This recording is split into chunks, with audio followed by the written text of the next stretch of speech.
Augustine's Asylum for the Mentally Ill. My producer Tom said good things about you. In your backpack is a flashlight, a voice recorder, an EMF, and a couple of little fun occult things. We'll let you know when to take those out.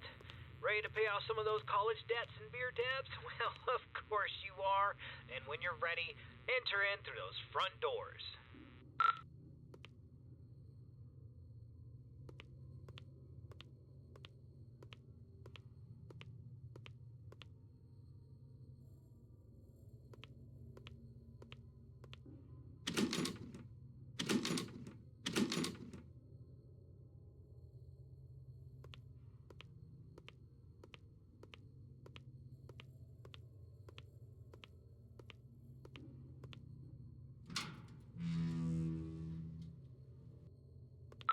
Nice, the door was unlocked. It can get a little sticky sometimes. So here's the story behind the St. Augustine's Asylum for the Mentally Ill.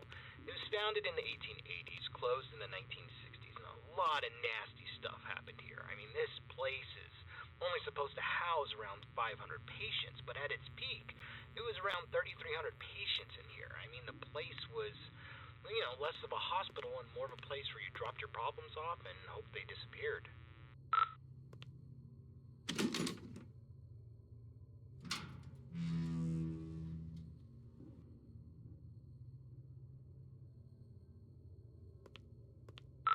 This is where the 100 hallways patients would convene, and we heard that the patients pre-1920 actually received decent care. Then the war hit, the depression hit, and then the budgets all fell apart. The room you stand in once healed 20 patients in need of attention, and by the end, 150 patients would pass through this room, naked, starving, attacking each other at random, flaying themselves with metal wires from their beds. Be careful where you step.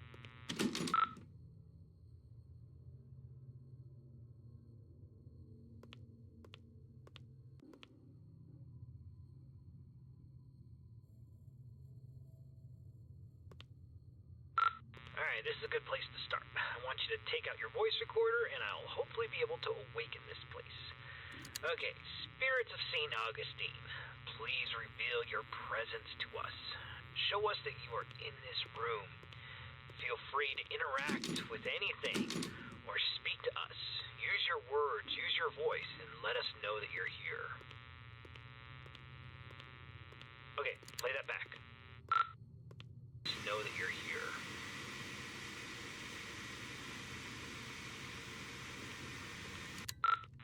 Nothing. Alright, let's try that again.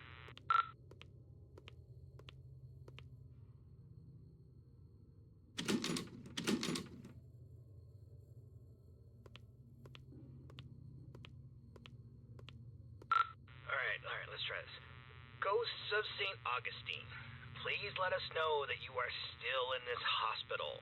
I give you permission to reveal yourself. I give you permission to come to life. Just give us a sign that you're here. Tell us where you are. Speak to us now into this microphone. Alright, check that. Now into this microphone. Alright, let's try one more spot.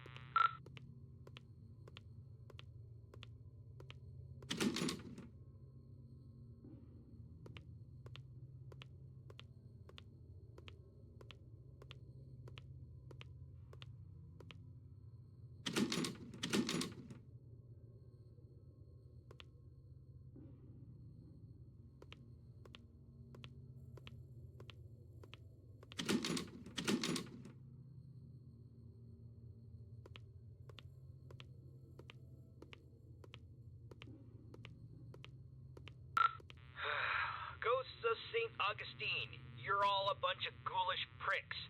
Show up or piss off.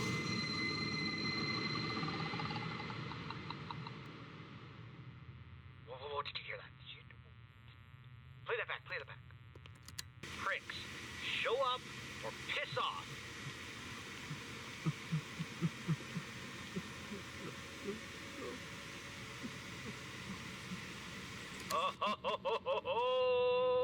Alright, looks like we got an investigation. Alright, I want you to go down the morgue hallway, and we're going to continue our investigation in the other gathering area.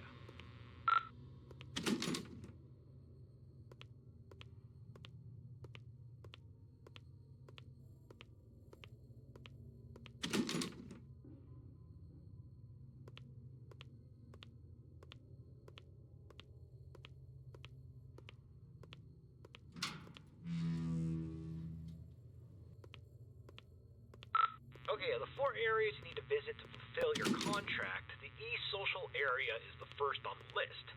This is the area where the inmates who are deemed a danger to society would convene. You'll go to this room and perform a summoning ceremony. So walk into the center and we will begin.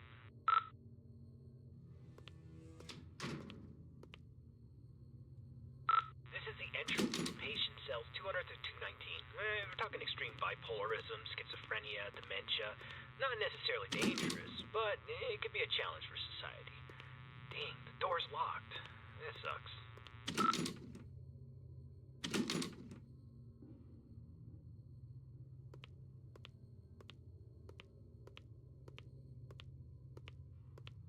This is the entrance to the patient cells 220 to 240. This is where they kept the lunatics, the murderers, the sociopaths. The worst of the worst, including Clive the Peeper Johnson. You'd think he would be a pervert with a nickname the Peeper, but the truth is far worse. He was extremely manipulative and very intelligent.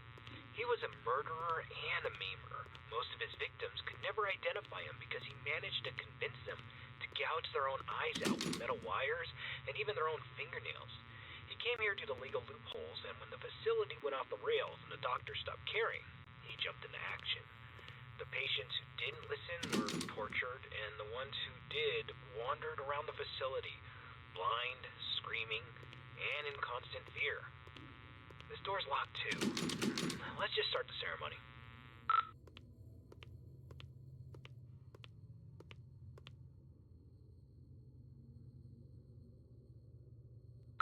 Spirits inside this asylum, we know that you're here. We release you from your restraints. Come forward and live again. This person is no longer shielded from the realm of the dead. You may be seen, interact, and manipulate him in any ways you see fit.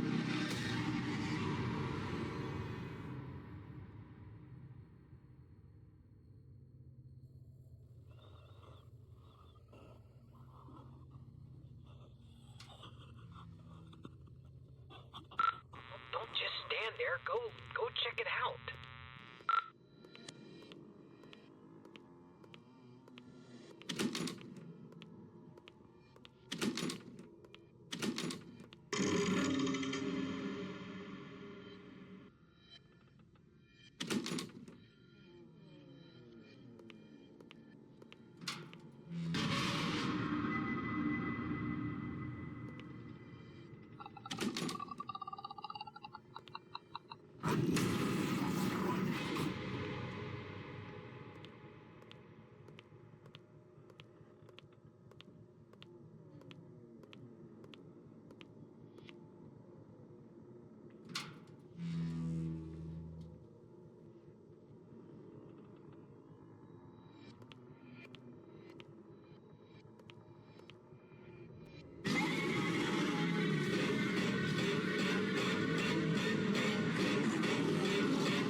Out of there. Just go to the front door and get out.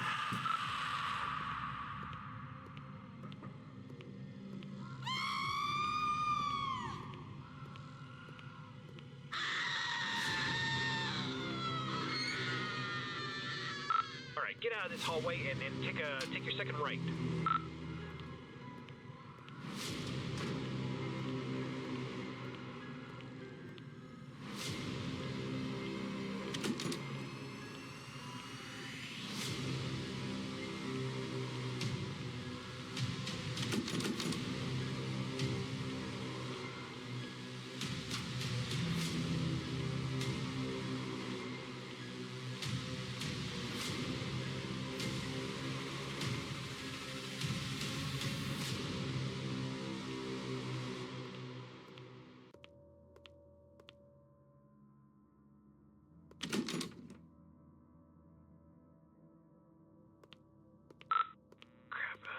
Okay, we need to... Let's go get something to pry this door open. Go back downstairs. I bet you there was something downstairs we could probably use.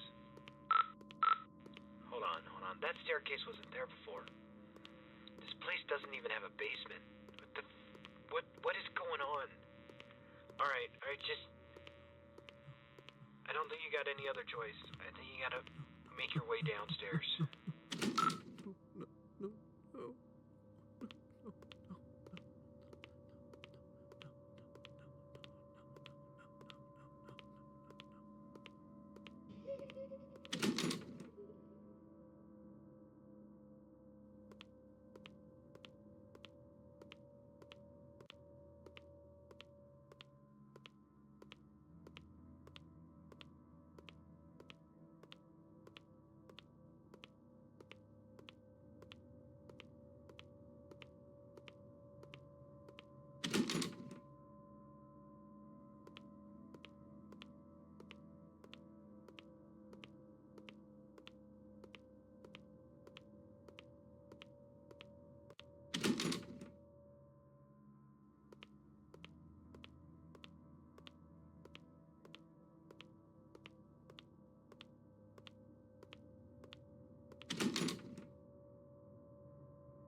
about the eyes, I kind of had this from you.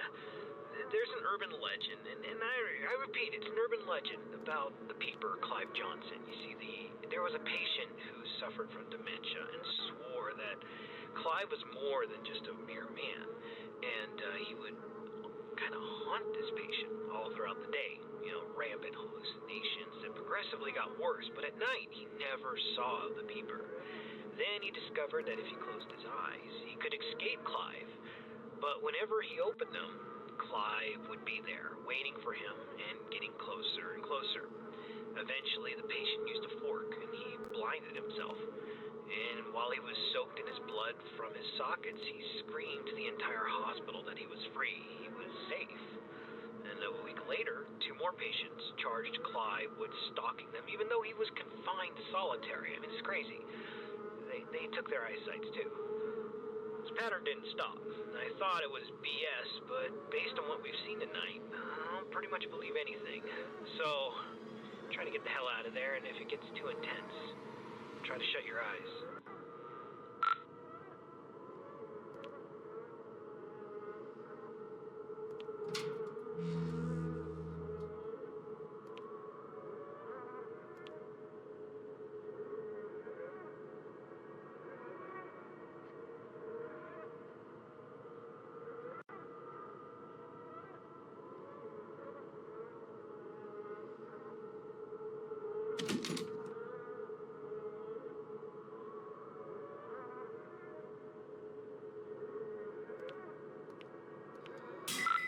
Damn flashlight broke.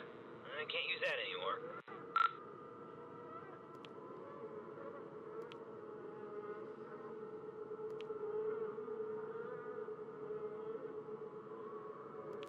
Come here.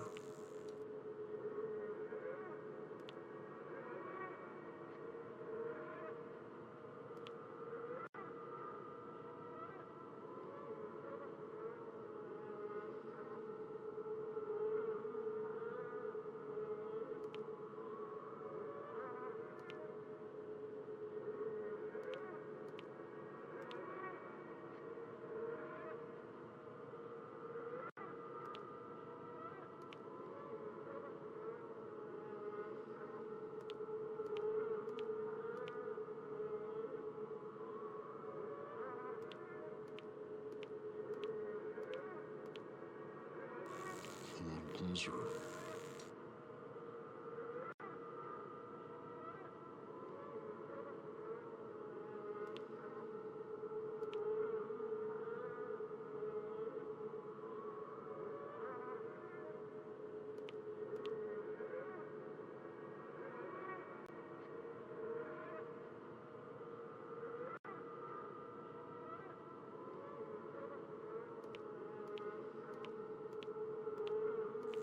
I see you now. Rapid fly, run, he sees you.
You, or you're gonna have to cut him out.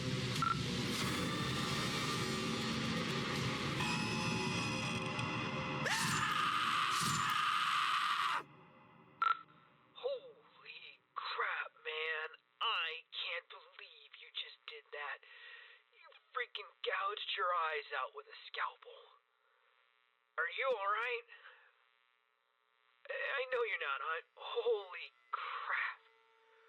Alright, we're getting a picture from your camera. Bad news is it's pitch black. There's no light. Your room, there's nothing I could see. The flashlight went out, and we don't even know where you are. I'm not going in there. Are you going in there? I'm not going in there. Hell no. Look, if you can't feel anything, I'm sorry, but we're not coming. I'm sorry, man. I have to go. I'm sorry.